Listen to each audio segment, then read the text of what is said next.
आतंकवादी उग्रवादी के तरह बात करने वाला अब अर्नब गोस्वामी टाइप के टपोरी पत्रकार को बैन नहीं करेगा तो क्या करेगा।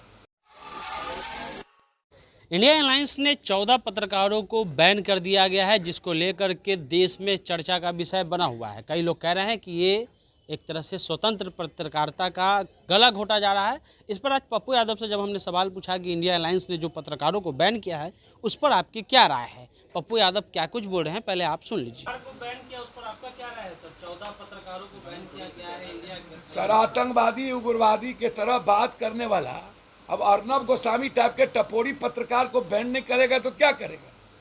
उसको अगरबत्ती दिखाएगा? हाँ, साइकिल नहीं था अरबपति हो गए। सर, उसको तो हमने क्या कहा, आपको जानते भी नहीं है। हमने कहा औकात क्या है। उन्होंने कहा कि पप्पू यादव हमको कैद कर लिए थे, तो अभी पैदों नहीं लिया था तो उस वक्त।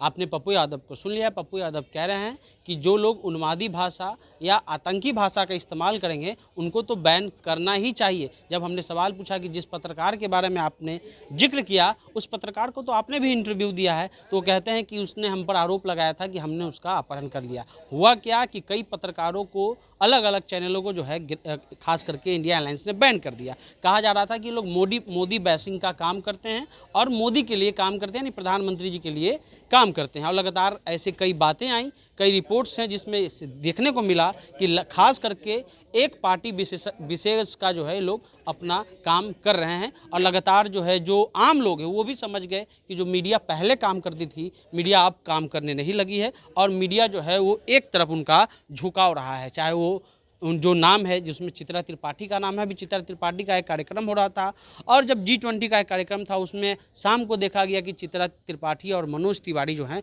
वो एक ही गाड़ी से जा रहे हैं। एक ही गाड़ी से जाने में कोई दिक्कत नहीं, कई नेता का और पत्रकारों का बॉन्डिंग होता है, लेकिन उसमें वो देखा गया कि वो कह रहे हैं कि हमारा दोस्त है। रूबिका लियाकत को बैन किया गया है। रूबिका लियाकत ने कहा कि पूरी दुनिया हमारे देश के प्रधानमंत्री को बॉस कहती है, तो हम अपने देश के प्रधानमंत्री पर फख्र क्यों ना करें। तो ऐसी कई बातें जो हैं वो पत्रकार, खास करके अमन चोपड़ा को देख लीजिए, उनका जब भी आप शाम का कार्यक्रम देखिएगा तो एक हिंदू मुस्लिम एंगल रहता ही रहता है। उसके अलावा अमीश देवगन का अगर आप देख लीजिएगा तो उसमें भी हिंदू मुस्लिम का एजेंडा भरपूर रहता है। इसलिए जो है खास करके बैन किया गया है 14 पत्रकारों को और ये भी कहा जा रहा है कि दूसरी लिस्ट भी जल्द आने वाली है। कई और पत्रकारों को बैन किया जाएगा, कई चैनलों को बैन किया जाएगा जो मोदी बैसिंग करते हैं, शाम में हिंदू मुस्लिम का नफरत फैलाते हैं और कहीं ना कहीं ये सच भी है। चाहे वो कोरोना का मामला हो या आम मामला हो, जो बेसिक मुद्दे हैं, रोजगार के मुद्दे हैं या एक तरह से महंगाई के मुद्दे हैं, उसको छोड़ करके रोज शाम में हिंदू मुस्लिम का डिबेट होता है जिसको लेकर के